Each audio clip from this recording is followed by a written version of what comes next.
So, good day everyone. So, I'm David Manaytay. So, now,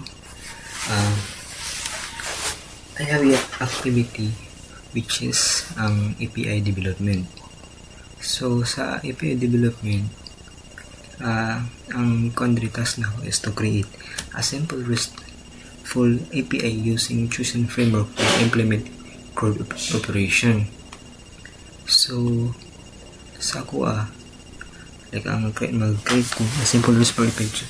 So, ang choose na ko na framework for this is ang Spring Boot para like kay tungod mag-implement na the code operation and while I'm using in Java para sa ato ang para maka-implement tag code. So, I'm using Spring Boot no. Then ang ako gusto is magkuan o like kining Tomcat as para siya mag-embed like embedded web server para siya like mo siya ang middleman to communicate from the like sa ato ang logic from the ato ang client to ato ang logic code. So din mo tong ginatawag ko client is ang postman. So mo na yung gigamit na like tester or assist na to as a user or a client. So like let's proceed to sa to ang code. So makita niyo diri mo niyo kung kung sa API application like kini diri mapansin niyo diri sa akong API application import mo ko Spring Boot Spring application ko para na siya yung mga connected within the server up to the tester na to which is ang ato ang postman.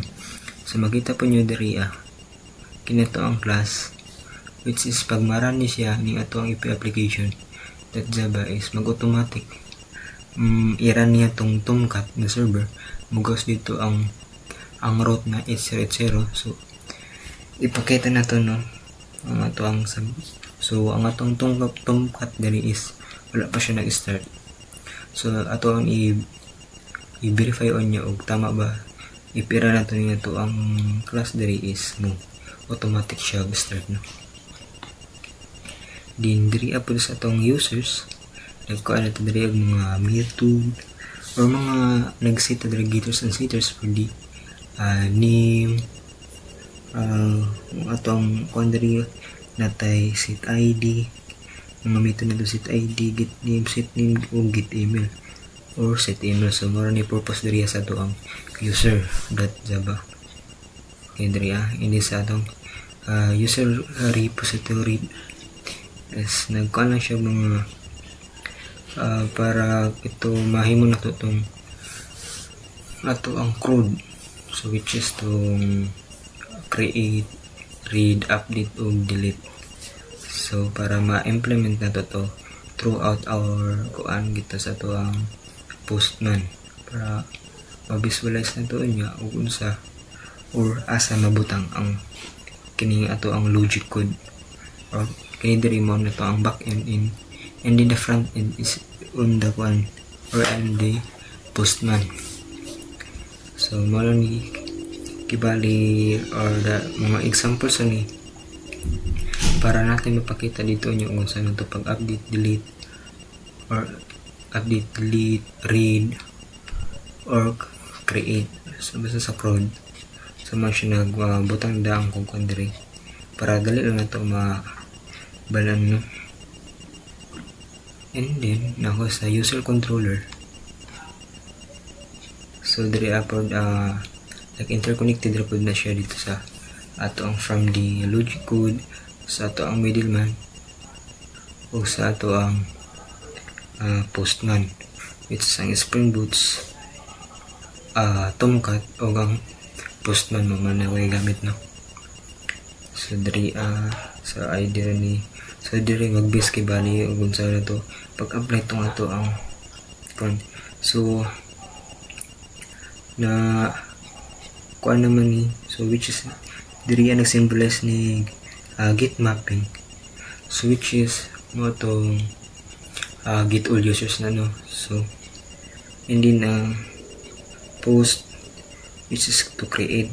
So create na ano which is nag-symbolize sa cron.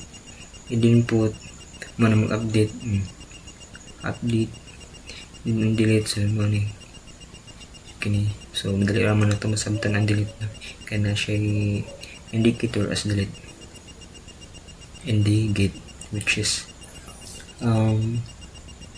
create read which is i-read niya tanan og unsa na o kinsa tong mga users dito na pop up no. So mora ni kini ato ang endpoint. So pag kuan sa endpoint niya ina sa home mo ni pinakauna natin na kuan din na output sa tong home which is ang welcome to API use API users for crawl operation. So ako sa niya ikuan no like hindi mo sa nako kanang wala pa tanag apply o ang nag-apply o gini Spring Boots and Tomcat o kung sa'y may tabo sa ito ang Postman. So kini file mag-import lang tayo ako lang i-demo sa inyo kung sa'y may tabo. So nandang ko dali mo ni Postman na to. Hindi mag-import lang ta sa itong files. So nandang ko dali. So naman na ni ito nga itong mga users ngayon na which is nag-link lang siya or nalantay users na 5. So unsay mahitabo o walay wala na ganan ang Spring Boots o nga itong server na Tomcat or wala tay logic wala na nagparan o logic code o ato ang which is ang ato ang middleman or which is ang tig receive o tig send o mga request from the user to server or ato ang from ato ang back end. So example lang tanong sa get all users. So sa get all users so dapat makita na to diri ang tanan users na to. So before that so di pa man nato basta-basta matanaw wala pa tanang like i-run nato nito ang mga users. So first sa create users nata. So dapat naatay diba kinilan ni mga sulod. So kay mga sa akong files no naatay siya mga kodaan but ang kuan ako dali is mo siya kung siya maging like output niya if wala ta nagparanog Spring Boots ug ato ang middleman which is ang Tomcat. So pag masakit niya siya pag isend nato na siya or i-run.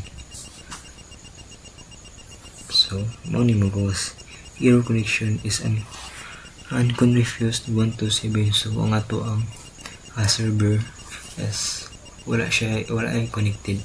So which is wala ay connection to the middleman in the logic code. Although na siya yung mga code but kinakod is naka-files mandaan. So given na siya no. But the connection between the logic code, the middleman or the postman through the through the postman di so or SSD die client. So wala siya connection no? So mara siya mag-create og mahora gyapon. So update i-try na to nagtagay sa get user o gana bang buligon. So same as ra gyapon kaya every like every request sa client so wala may mo serve. So like for example sa restaurant, so if ang like client lang magkon if wala waiter so diba dili ma-execute ug sa tong request sa ato ang client kaya wala may middleman, diba? You can direct naman to the logic code o dito sa sulod sa kung ano ka nang himuan na og mga pagkaon. So ano na siya, so mo na importante kayo ang tungkod or the middleman na para siya mag-like siya ang way kung saan sa maka-interact from the logic code or from the server to the client. So ano siya, kaya mag-error pala siya. So nang atong himuon is,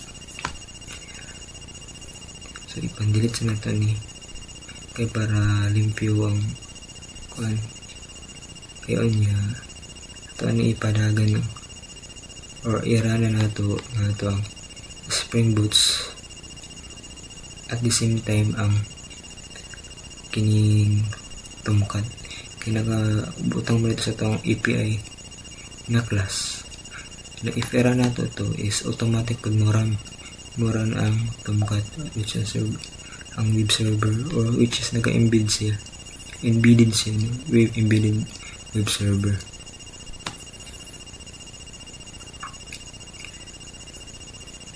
So ibalik lang natin siya sa normal, no?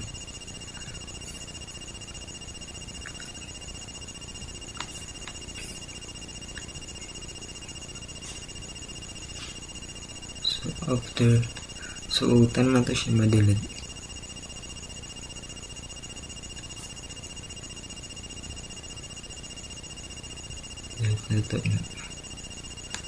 So unya pag maranak to na ito sa ito ang main program or sa itong backend, and then at the same time po sa ito ang middleman which is ang post ang Tomcat na to. So bago ta mo proceed riya sa ito ang postman which sa ito ang as is na client. So proceed ta diri. So atong i-verify po o tinuod ba jud na pag ira na to ning API application in diri yes mo tungong gyud juga o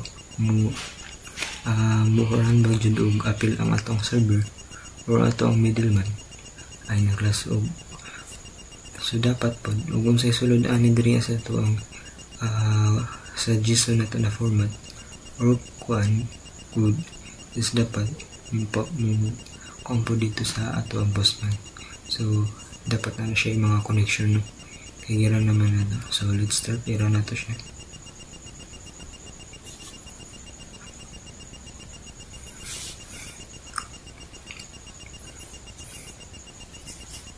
So muna nag-activate na ang Spring Boots, no? Para po maka-apply tag gitong call iteration, gitong create, read, update o delete. So makita ninyo diri ang info tungkol initialized with port 8080. So nag-start na siya, no? Start service, starting this nag-initialize Spring embedded web application context which is gitong kini ato ang logic code is ginakuha na sa ato ang Tomcat para i-proceed ito sa ato ang postman which is ato ang client, no? So start the application. So wala ni context. So pagtanaw na to ato ang kini diba ang Tomcat na to is nag-initialize na po siya or nag-start service na siya, no? So tama tong gidictate sa ato ang class kini diri kini yung class nato na Spring Boots application which is nag-execute na ganyan para mo start to gapil lang ito ang server aron na connection from the logic code up to our client. So para kibali sa real scenario pa ang restaurant is maka-interact na ang customer or ato ang client to the kuan ni tighimukan through tighimo og mga food mga recipe. So tungo na maka-interact sila tungkol sa atong tunggan na ato ang middleman. So i-try na to sa postman na to, no? O tinuod ba dyan? So let's start sa itong postman. So mag-import na ta.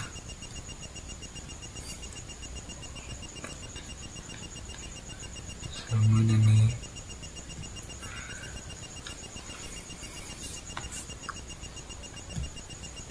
so i-try na to ha kung nalabay siya na connection no.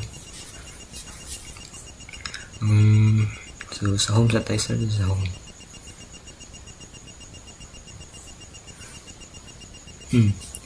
So tinuod tong kuan na to, which is not necessarily connection no, which is ang port na it's is gina receive niya o gina send o gina receive na niya ang from the logic pabalik sa ato ang client or the tester na to, ginatest na to og tama ba jud ang mga output. So para mas ma-verify pa na to adto ta sa ato ang logic code to sa home to.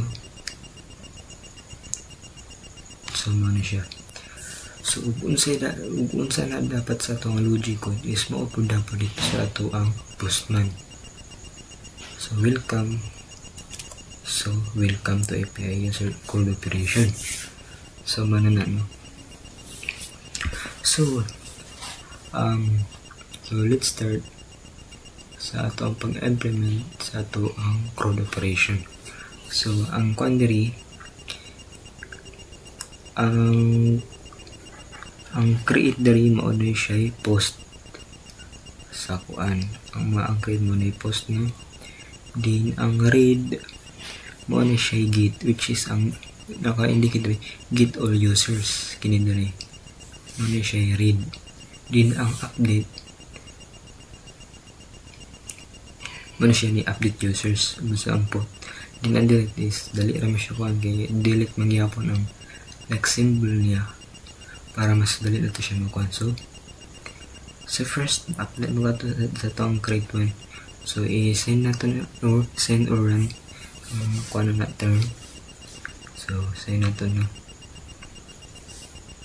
So mana so ang first user or nagkuan diri hindi gito na isa kuan nabutang while it's ang 1 din level monetary din provided sa mga attributes no, din value monetary ang mga email din gira na to tanong to mga user para unya pag update or delete na to is isara or mas sub na to kung sa connection ganina din kana kita man yun no. Kana po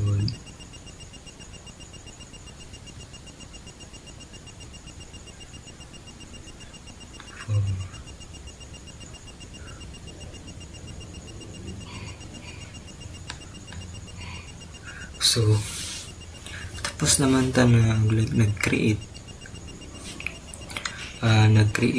diba create. So pagkatapos sa create is i-read na to. So i-read na to tanang tong nato ang na-create ng mga users. So direta sa get all users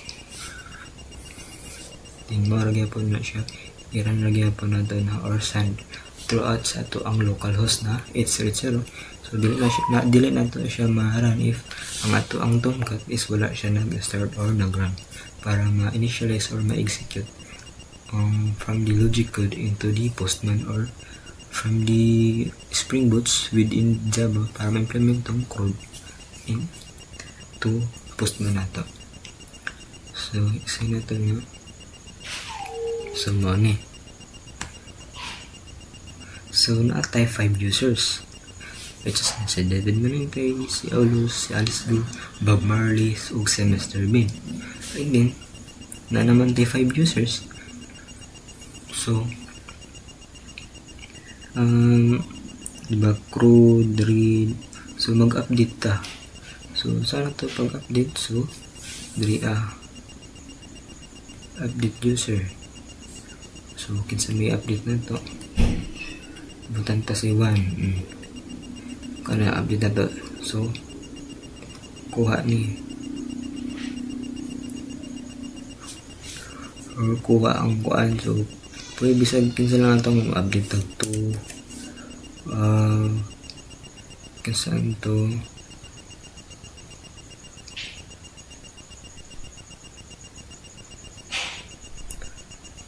pwede ra po na to siya pagkatapos na itong update and delete tayo na to. Delete to. Kasi gusto nito, so wala. So money siya kung ano, basta makuantag 204 which is no content. It says ang 204 is a video ka like dili siya error, pero pag 404 gani mo na siya indicator as error na siya, no?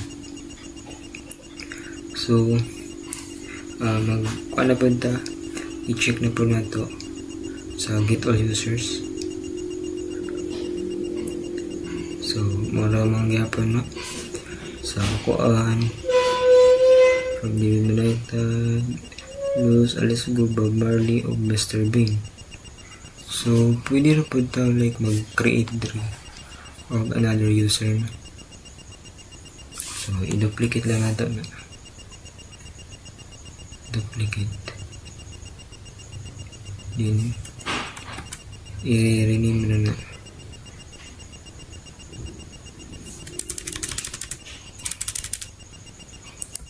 User 6. Yun sa body pwede rin palihan ng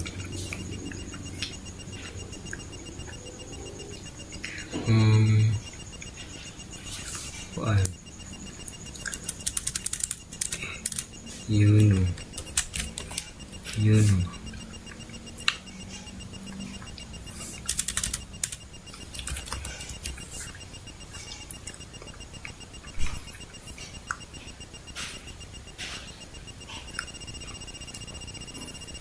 sama na to, no? So ito ay invite all users, no? So wala na siya, which is naka-create na tagkuan na yun, no? If gusto na po nato na siya like if gusto na po nato na siya i-update or i-delete na to, like i-delete na to ng users ID 6.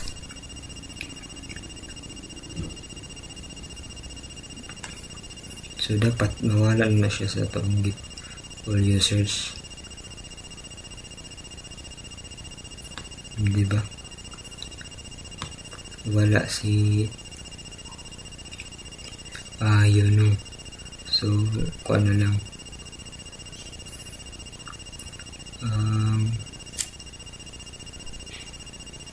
so lima nilang or itong mga bilhin nilang ng mga users itong nakuhaan adri nato na siya.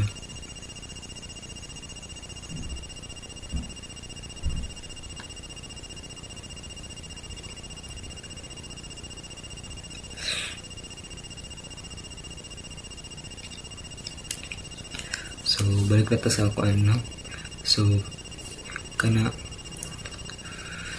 na like nakuan naman na ito ang implementation sa Chrome. So karon through that kuan napagitay dapat i-verify ana if mo like kining 200 kita nyo ni kining 200 kini okay.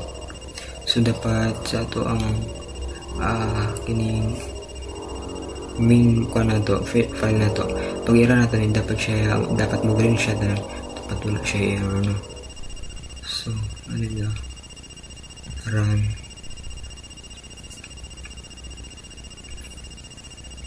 So dapat kini tanan kining gate post to gate put delete is dapat mo green na siya or kanang is as indicator na na execute yung tarong.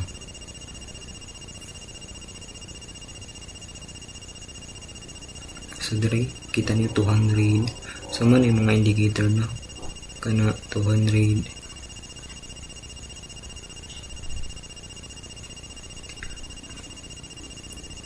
so pasabot na tanan man ni green po sabot na kung sa itong naat sa ito ang logic code from sa atong logic code diri is na tarong og implement or na execute through sa ato ang or pamaagi sa ato ang ang kining tomcat, which is ato ang middleman. So siya ang naga receive sa process from the logic into sa client and client to logic pod. Kaya mag-request man ang client o say dapat buhaton ana, so gina-process na like gina-receive sa waiter ang ginadala dito sa ato ang kaning tig process of like mga food sa restaurant ana, diba? So multi-purpose. So by that three like so itong gipili na ko sa RESTful API, nag-choose na ako ng framework para ma-implement ang cloud operation. The first pa itong Spring Boot no, para sa implementation sa cloud operation, then provided by the Tomcat ato ang embedded web server para na siya connection to our client, which is ang Postman. So dari kita man nato tanang jud kay mag-error na, so pakita ang tamang like dari sa delete users na to para makita mo kung so for example 0, hindi ka tapos 0 ha? Wala man tayo like diba wala man tayo ID na 0, so pag abot na ito dera i-delete na ito siya, mag-error na siya 404 not found. So dapat nag-rely gid na po sa ito ang pagka kuan sa ito ang logic code para nalagot sa kuan sa like tayo sa restaurant. If ang client nag-request na like kuan like food na kanang mga tamis na food din sa namali sa kaya sa pag-process sa food, bisky na tamis na himong parat, so bawal na, which is mali sa ato ang logic code. So or nagadepende rin po na sa ato ang kuan pag-implement ana. So makita niyo pag i-run na to siya balik,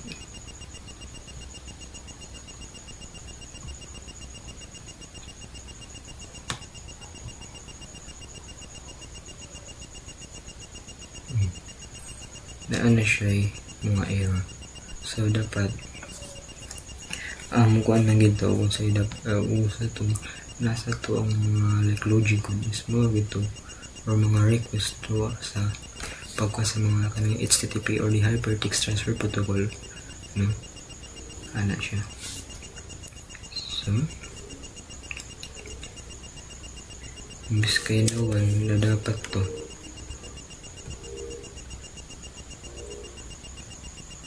or tanaw pa sa itong get all users 3.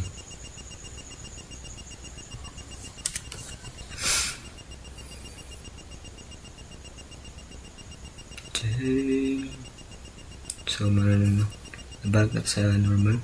So pag i-run na to siya gusto, so dapat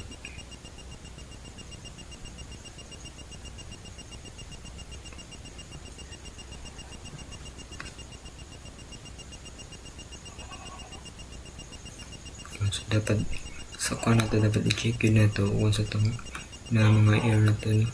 So to ganina kaya nagkuha naman to na kuha na indicate as green naman to, so na like implement na-implement or na-execute to daro. So kung diri makita nyo na yung mga error so pasabata na ay na or nasipyat like na mismatch, no? Imbis na like pag delete mo, imbis kayo dahil kag ID na like nag-start ang ID is to nag-start og 2 up to 10, so ang na-delete ni mo is 1. This is wala siya nag-exit, so ito makabutang yung 404, which is ang error or the kininggira ni mo sa local host is not existing the user ID. So muna na ang importante sa ito ang sa Postman pag like implementation. So mo naman so So muna sa ato ang spring boot. So stop na to ang server.